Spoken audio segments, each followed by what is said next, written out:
सावन के महीने में शिव भक्त कांवड़ यात्रा पर निकलते हैं। इस यात्रा को बेहद पवित्र और शुभ फलदायी माना जाता है। शिव जी का हर भक्त चाहता है कि एक न एक बार वो इस यात्रा पर अवश्य जाए। साल 2024 में डाक कांवड़ यात्रा 22 जुलाई से शुरू होगी। कांवड़ यात्रा 4 प्रकार की होती है और इसमें दांडी और डाक कांवड़ यात्रा को बेहद कठिन माना जाता है। आज हम आपको अपने इस लेख में बताएंगे कि डाक कांवड़ यात्रा कैसे की जाती है, क्यों इसे सबसे कठिन माना जाता है और इससे जुड़े नियम क्या क्या हैं। डाक कांवड़ यात्रा इसलिए है सबसे कठिन। डाक कांवड़ कर पाना हर शिव भक्त के बस में नहीं होता, क्योंकि इससे जुड़े नियम कठिन होते हैं।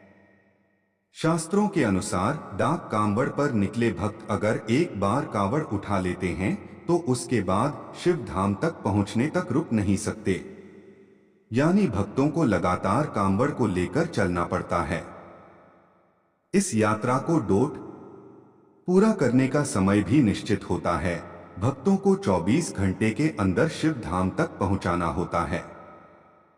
इसीलिए यह यात्रा बाकी कांवड़ यात्राओं से कठिन मानी जाती है। ज्यादातर इस यात्रा को पूरा करने के लिए भक्तों की एक टोली बनती है, जिसमें वाहन का सहारा भी लिया जाता है, यानी एक कांवड़िया कांवड़ को लेकर पैदल दौड़ता है और बाकी के साथी वाहन में होते हैं। जब एक थक जाता है तो दूसरा कांवड़िया कंधे में कांवड़ को लेकर दौड़ता है। एक बार डाक कांवड़ यात्रा शुरू होने के बाद कहीं पर भी रुकनी नहीं चाहिए, इसीलिए डाक कांवड़ को सबसे कठिन माना जाता है। कांवड़ यात्रा करने वालों को यात्रा से पूर्व ही सात्विक जीवन जीना चाहिए। यात्रा शुरू होने से कुछ हफ्ते पहले से ही तामसिक भोजन का त्याग कर देना चाहिए। यात्रा के दौरान शराब, सिगरेट, तंबाकू आदि का सेवन करना भी वर्जित होता है। इसके साथ ही कांवड़ यात्रा पर निकले लोगों को बुरे विचार अपने मन में नहीं आने देने चाहिए।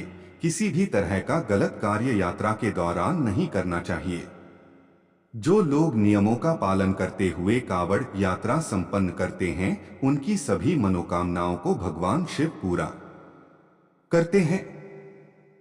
4 तरह की कांवड़ यात्रा। सामान्य कांवड़ यात्रा। इस यात्रा को आसानी से आप पूरा कर सकते हैं। यात्रा के दौरान कहीं पर भी विश्राम आप कर सकते हैं। इसके साथ ही आजकल ज्यादा थकान होने पर लोग वाहन के द्वारा भी इस यात्रा को पूरा कर लेते हैं। इस यात्रा के दौरान कांवड़ियों का एक समूह एक साथ चलता है।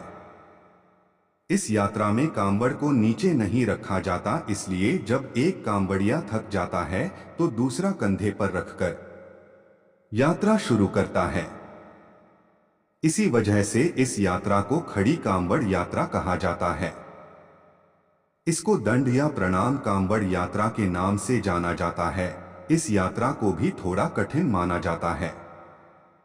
इस यात्रा के दौरान भक्त गंगा घाट जल लेकर शिव मंदिर तक दंडवत प्रणाम करते हुए आते हैं।